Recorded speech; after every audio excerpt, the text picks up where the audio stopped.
एक चूहे ने बताया कि आदमी की सबसे बड़ी कमजोरी क्या है और सबसे बड़ी ताकत क्या है। जय श्री कृष्णा मित्रों, पुनः एक बार फिर स्वागत है आप सभी का आपके अपने चैनल नवजीवन ज्ञान गंगा में। जो भाई हमारे चैनल पर नए मेहमान दर्शक बनकर के आए हैं, उनसे निवेदन है चैनल को सब्सक्राइब अवश्य करें और बेल आइकन अवश्य ऑन कर लें, ताकि जो ज्ञानवर्धक वीडियो हैं उनका नोटिफिकेशन आप तक पहुंच सके। दोस्तों, किसी जंगल में एक सरोवर के किनारे 4 मित्र रहते थे। एक कछुआ था, एक चूहा, एक कौवा था और एक मृग।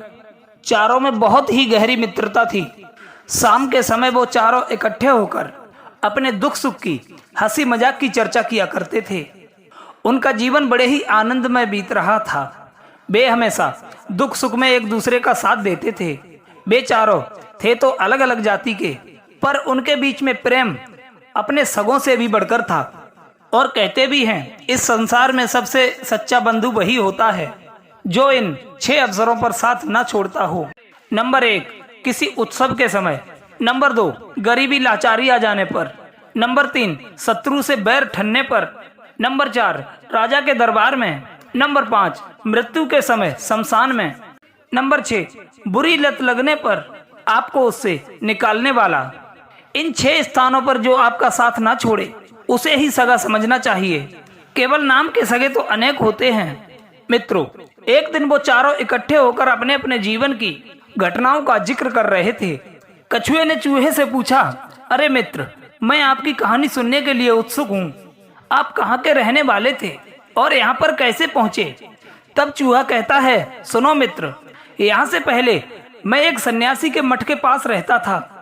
उस मठ के महंत का नाम था ताम्रचूड़। ताम्रचूड़ अक्सर गांव से भिक्षा मांगकर ही भोजन करता था। कई बार तो उसे भिक्षा में भोजन के साथ साथ कई स्वादिष्ट पदार्थ मिल जाते थे। वो जितना खा पाता था उतना खा लेता था, और जो उसके खाने से बच जाता था वो सन्यासी उसे फेंकता नहीं था, बल्कि उसे थैले में रखकर खूंटी पर टांग देता था। एक दिन मुझे उसके स्वादिष्ट पकवान की गंध लग गई। मैं उसे सूंघता हुआ उसके थैले के पास पहुंच गया और खूंटी पर टंगे उस थैले में घुसकर खूब व्यंजन खाए। चूहा कहने लगा, मित्रों, अब तो मुझे सन्यासी के थैले में रखे हुए भोजन का ऐसा चस्का लगा कि मैं उसे रोज रोज खाने के लिए पहुंच जाता था और उसके थैले में रखे भोजन को चट कर जाता था। एक दिन मेरी इस हरकत के बारे में उस सन्यासी को पता चल गया कि मैं ही उसके थैले में रखे हुए उसके व्यंजनों को खा जाता हूँ। अब तो वो सन्यासी सावधान हो गया। वो रोजाना अपने पास एक फटा हुआ बांस रखकर बैठता था। सन्यासी के पास फटा हुआ बांस देखकर मुझे बड़ा डर लगता था, कहीं वो किसी दिन मेरा काम तमाम ना कर बैठे। लेकिन मैं भी अपनी जीभ से मजबूर था।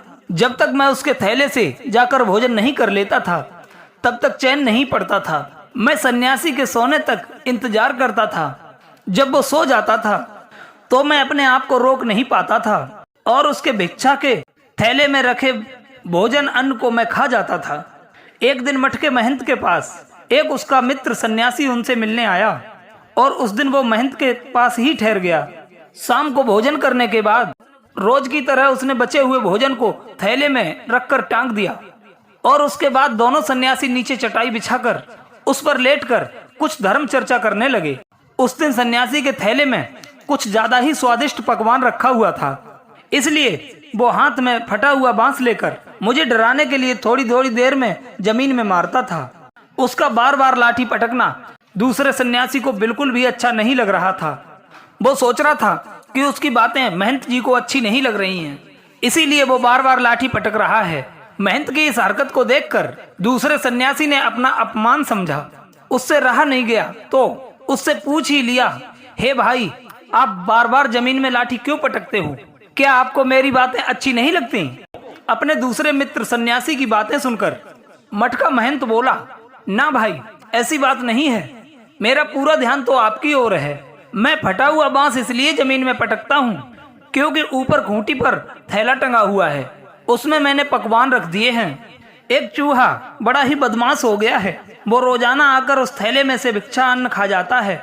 मैं चूहे से इसे बचाने के लिए बार बार लाठी पटकता हूँ ताकि वो डरता रहे और थैले में रखे व्यंजनों को ना खा पाए। महंत की बात सुनकर दूसरे सन्यासी को कुछ आश्चर्य हुआ।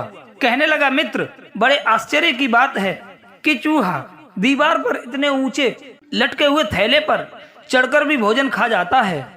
यदि ऐसा है तब तो वो चूहा कोई साधारण चूहा नहीं लगता है, जरूर कोई उसमें अबोध शक्ति होगी।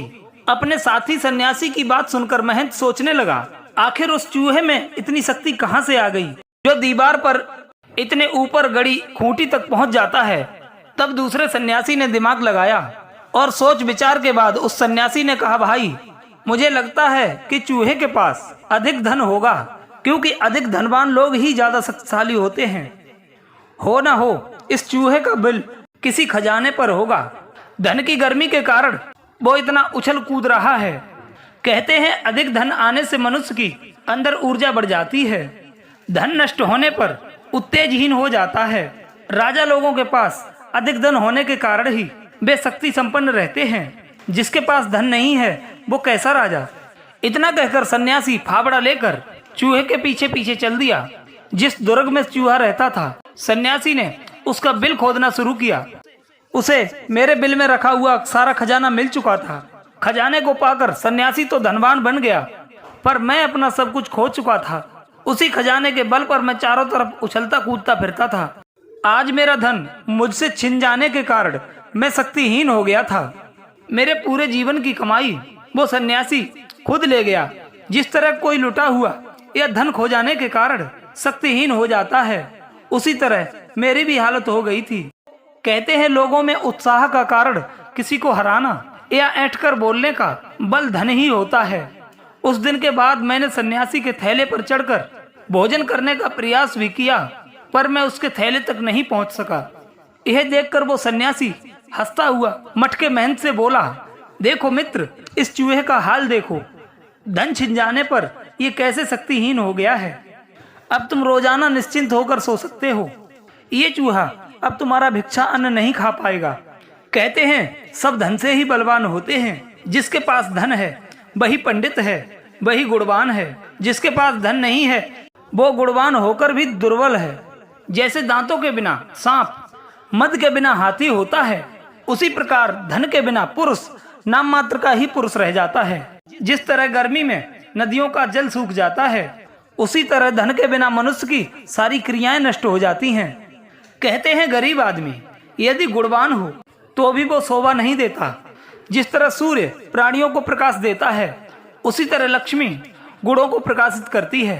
गरीब आदमी यदि उपकार करने भी आए तो भी लोग यही समझते हैं ये मांगने आया होगा। गरीब का मारा हुआ आदमी अगर प्रयास करके आगे जाकर भीड़ में खड़ा भी हो जाए तो भी लोग उसे नहीं देखते। चूहा बोला, मित्रों, मेरा धन छिन जाने से मैं शक्तिहीन क्या हो गया। मेरे अपने सेवक चूहे भी मुझे छोड़कर चले गए। मैं उसी दिन समझ गया कि सारे रिश्ते नाते धन के ही होते हैं। धन वाले के अनेकों मित्र अपने आप बन जाते हैं। धनवान के घर में अक्सर रिश्तेदारी जोड़ने के लिए सब लालायत रहते हैं। धनवान व्यक्ति के दोषों को भी लोग गुण मानते हैं। मेरे सेवक हितु रिश्तेदार मेरी हंसी उड़ाने लगे, मेरी निंदा करने लगे और कहते भी हैं कि गरीबी शरीरधारियों के लिए अत्यंत अपमानकारी दुख है। निर्धन को उसके सगे रिश्तेदार भी मरा हुआ मानते हैं, उससे अपना संबंध छुपाते हैं।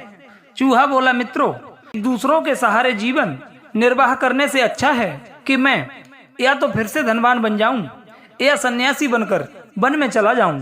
क्योंकि कहते हैं दूसरे के अधीन रहकर जीवन निर्वाह करने वाला, पराए घर में सोने वाला और लंबे वक्त तक परदेश में रहने वाला मृत्यु के समान होता है। उसके जीवन का कोई भरोसा नहीं होता। यही सोचकर मैंने खोए हुए धन को पाने का पुनः प्रयास किया। सन्यासी के पास रखी हुई पेटी को मैंने काटना चाहा जिसमें वो धन रखा हुआ था। सन्यासी ने मुझ पर फटे हुए बांस का ऐसा वार किया कि मैं लहूलुहान हो गया और मैं घायल होकर धन की आस छोड़कर वहां से चला आया और इस जंगल में अपना आश्रय बना लिया। क्योंकि कहते हैं धनहीन होकर जीवन जीने से अच्छा है कि भयंकर बाधाओं को सह ले, जंगल में रह ले, घास फूस फल आदि खाकर अपना पेट भर ले। यहाँ आकर मुझे तुम्हारे जैसे 3 मित्र मिल गए और आज मैं बहुत खुश हूँ। मित्रों, चूहे की आप बीती सुनकर कछुआ बोला, मित्र, तुम ठीक कहते हो। मनुष्य की सबसे बड़ी कमजोरी धन का ना होना है और सबसे बड़ी ताकत धनवान होना है। फिर कछुए ने कहा, हे कौवा मित्र, अब तुम भी अपने आप बीती सुनाओ, तुम्हारा इस जंगल में आना कैसे हुआ। मित्रों, इस प्रकार कौवा अपने जीवन की घटना बयां करता है।